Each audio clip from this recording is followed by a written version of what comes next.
Welcome to This Explainer. Today, we're unpacking a really fascinating and frankly completely counterintuitive piece of philosophy written by Shui Feng, titled Only by Leaving Everything Behind Can We Go Far. In a modern world that's constantly telling us to keep our options open, network, care deeply, and outsmart our competition, this text presents a radical alternative. It argues that to reach ultimate spiritual enlightenment, whether you call it heaven, nirvana, or the kingdom of the greatest creator, you actually have to abandon these modern virtues. It's a highly provocative journey, and we're going to break down exactly how this philosophy works right here, step by step. Here's our roadmap for the traps ahead. We'll start with choosing the heavenly path, look at the danger of looking back, navigate the trap of intelligence, and finally, face the ultimate obstacle. Let's get right into it. Part 1. Choosing the heavenly path. Okay, let's dive into this. The spiritual destination is described as incredibly beautiful, but getting there requires a pretty shocking mindset. The source text introduces this concept of a dead heart. Now, don't worry, the author isn't talking about a morbid physical state or flatlining. In this spiritual framework, a dead heart literally means giving up all alternative choices. It's the absolute death of hesitation. It means your heart is fiercely, singularly determined on just one path, and completely dead to any other possibilities out there. The text paints this super vivid picture of the journey, basically splitting the threats into two camps, external and internal. On the outside, you've got temptations. These are the traps along the road. But the real danger? That lies on the inside, your concerns. The idea here is that any concern, any lingering attachment in your heart, acts like a massive roadblock. The philosophy argues that if your heart is weighed down by internal concerns, successfully dodging those external traps becomes impossible. You just cannot move forward. Moving on to part 2, the danger of looking back. So why is seeking alternatives so fatal? Well, to ground this abstract idea, the author actually pulls directly from the teachings of Jesus, specifically Luke 9:62. He who looks back while holding the plow in his hand is not worthy of entering the kingdom of God. Think about that metaphor of holding a plow for a second. If you're out there plowing a field and you keep glancing over your shoulder, your lines aren't going to be straight. You'll literally ruin the work. The text uses this to show that setting foot on the path to heaven requires complete, 100% forward-facing dedication. Now, what's really interesting about this slide is the psychology of looking back. Why do we even look over our shoulders in the first place? Well, the text argues it's because of a restless mind. You know the feeling. We doubt our path, we make comparisons, we secretly fear we're missing out on a better route, we haven't truly let go of having a backup plan.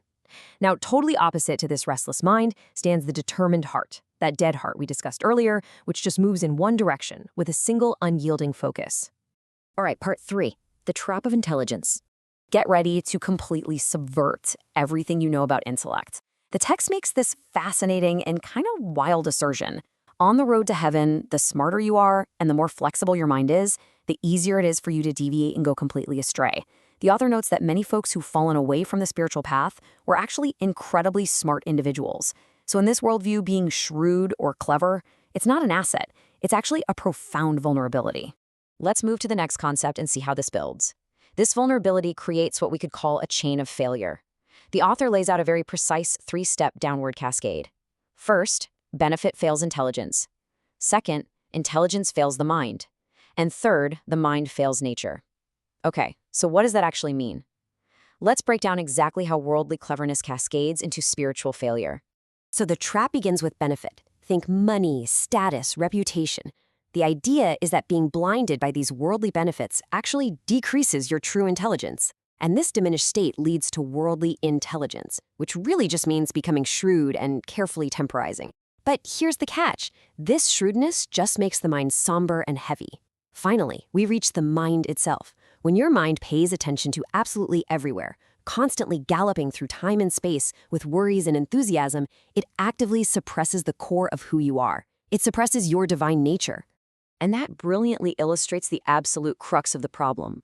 When your mind isn't peaceful, when it's flying in a million different directions, your true nature sways. The text states that nature is Buddha, nature is God. So an unpeaceful mind means your divine nature is suppressed, it's imprisoned. And if your Buddha nature or divinity is locked away by your own overactive intellect, well, you simply cannot reach the land of Buddha or the kingdom of the greatest creator. You are spiritually stuck. Which brings us to part 4, the ultimate obstacle. This is our final, and honestly, probably the most difficult hurdle in the whole explainer. Let me ask you a direct question. Can you avoid the trap of caring?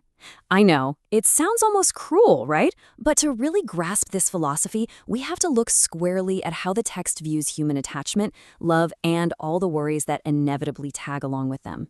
Now, the text totally acknowledges that humans are a sentient species. And because of that, love is described as the most powerful of the 36 8-diagram tactics, which is a reference to complex strategies of entanglement. While you might be able to outsmart basic traps, letting go of love and the worry it brings is presented as a massive, almost insurmountable headache on the road to heaven. Simply put, love creates worry, and worry anchors you directly to this world. So the crucial point here is tracing this cascade of caring. The author explains it super simply. Where there is love, there is caring. Make sense? But if you care, you will have what the text calls reversal dreams. Think illusions, attachments, just the mental noise of earthly ties. And if your mind is filled with these reversal dreams, you are fundamentally blocked from reaching nirvana or heaven. Your attachments literally prevent your ascension. Now, interestingly, right as the author reaches this intense climax about abandoning love, they just stop. They write, "If I talk too much, I will be confronted by sentient beings. You have to figure this out by yourself." Wow, right? It's this huge, intentional cliffhanger.